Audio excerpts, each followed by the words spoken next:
Hi everybody and welcome to my video on how to service a Kawasaki Z1000SX.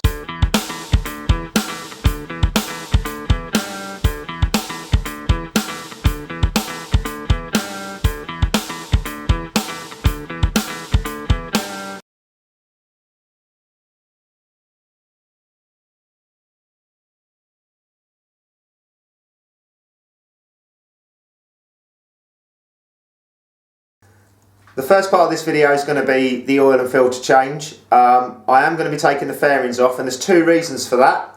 Number one, because while we're filming with the fairings on, you're not going to be able to see a lot. You don't actually need to take the fairings off just to do an oil and filter change. And secondly, because we will be taking the fuel tank off, we're going to be doing head bearings, greasing them, plugs, air filter, so I'm going to take them off now. So the first step is we've got to take this panel off round the clocks. There's 4 Allen bolts, they're 4mm hex size. I've already just loosened them off. I've taken 2 out already, so this comes off really easy. There's a little sort of plastic washer underneath the bolts, and then it just should, that's it. There's 2 plastic sort of rivets at the bottom of the fairing, so it's quite easy. Just get yourself a flat bladed screwdriver. There's like a gap you can go into, a slot, and you just pull the rivet out the centre, and then the clip will come out. I'll do the one underneath. So that's those out. Now there's 3 sort of plastic rivets which are really hard to film. There's 1 there and 2 here, and to remove those, all we're going to do is push the centres in like that, and then I sometimes use my fingers, and you can get a screwdriver behind there. Right, there's 3 bolts on the side of the fairing. First one is a 5mm hex size. I'll take that one out. I've already loosened these off, as you can tell, just to make it easier to film.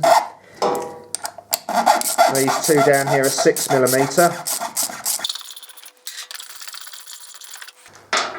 Once we've got those, there's 2 rubber stoppers, I think, from memory. Or is it just 1? No, I think there's 1 up here as well. Yes, there we go. So we pull those off. You can see there's the 2 little, they just fit in. It's like 2 plastic points that fit in rubber O-rings like. And then you just slide the fairing back. So once you've got the fairing free, you've just got the indicator loom, and what I do is I just put my hand through the hole, and then you can able to support it. There's a little tab you push. Basically at the top of the fairing there's 2 like saw teeth, so that's what I was just pulling back to slide out, and you can see, come this way, where they engage in here.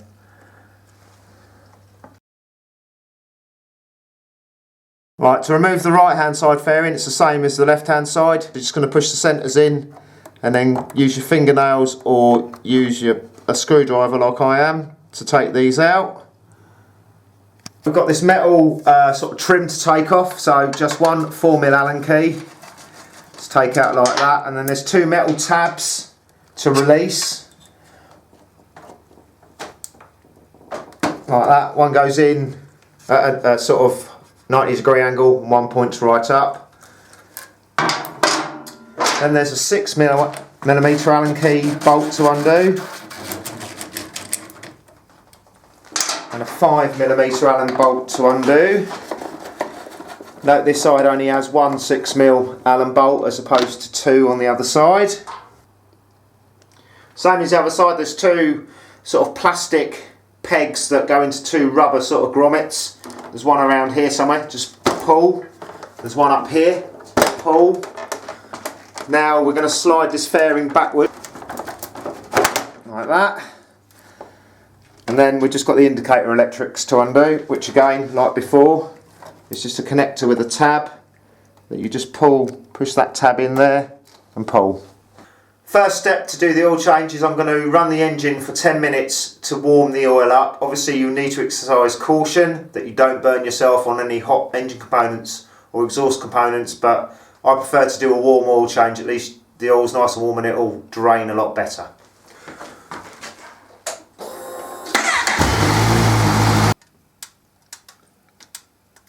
To drain the oil, you're going to need a suitable container. I've got, I think this is a 4 or 5 litre lunchbox. 17mm spanner, 17mm, I don't know how tight this is. And I've actually got a oil filter wrench. This was the same one that fitted my Triumph, luckily. So that'll fit the filter. Or you can use a filter strap or a pair of water pump pliers. So, like I said before, be careful because the bike's hot now. We've been running it for a while. So, just going to make sure I don't try and make a mess. So we're just going to wind this sump plug out, and then there's a little tip that's known as flicking the oil. So when you know it's just about to come out, just flick it like that. Ooh, nice colour. Yeah, it's black. Certainly due for a change.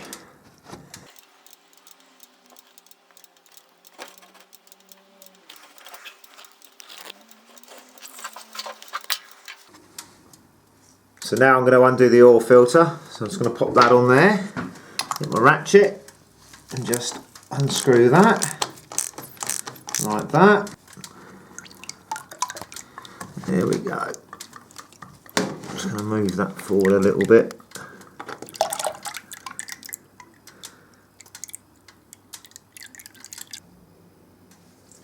Right, I've let that have a really good drain for about 10 minutes or so. First step is I'm going to take the oil filter, I'm going to oil the ring with clean engine oil, and these bikes suffer from a bit of characteristic that sometimes when you do an oil change the oil light will stay on, and then you have to do what's known as burping the oil filter, which is undoing the oil filter while the engine's running. I'm going to try and prevent having to do that. I'm going to pre-fill my oil filter with oil, so let's just try and pour some in. Watch me make a mess. Oh. So we're just going to let that fill up with a bit of oil. So,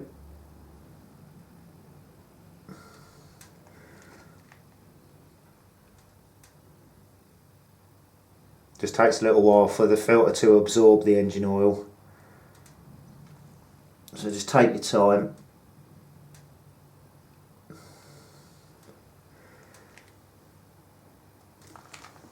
And then while that's doing that, just take a little bit with your finger and just apply some to the ring. And then we're just going to pop that on there, like that. I should just say I'd already wiped this mating surface off with a clean bit of cloth and made sure that the old O-ring wasn't stuck on. It's 17 Newton meters, the torque figure, but I'm not going to torque this up just yet, just in case I've got to burp the oil filter. So we're just going to do that hand tight for the moment. Sump plug, it's always good practice to fit a new sump washer. They're only pennies. It's aluminium, so it will crush up. So I've got a new one, and we're just going to pop that on. There we go.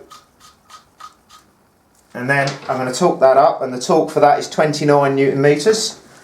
So we're just going to get the torque wrench and just... Now we're ready to refill with new engine oil. You'll need a suitable funnel. Make sure it's nice and stable in the hole. The refill capacity is 3.8 litres.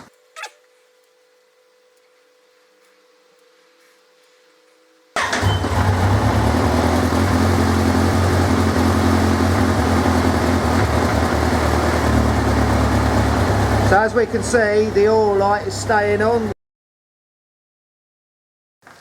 So to burp the oil filter, I'm going to start the bike up. I'm just going to back the filter off a little bit till oil starts dripping out.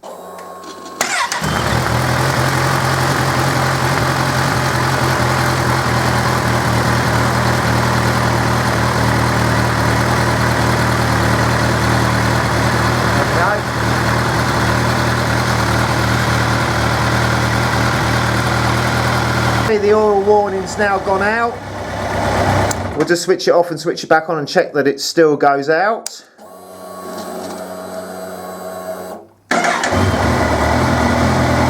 Just going to torque the oil filter up at 17 Newton meters. And interestingly enough, in the service manual it says that hand tightening is not acceptable because you won't be able to get it that tight. I disagree, but I'll just talk it up anyway. All that's left to do then is to wipe off any excess oil. As you can see, there's a bit on the filter there, and we'll correct the oil level. Okay, I've corrected the oil level. It's just below the maximum. Kawasaki recommend that you wait 2 to 3 minutes after idling the engine. Right, well that concludes the oil and filter change part of this service. Join me in the next video when I'll be doing the spark plug renewal, air filter renewal and throttle body balance. Till next time, thanks for watching, goodbye.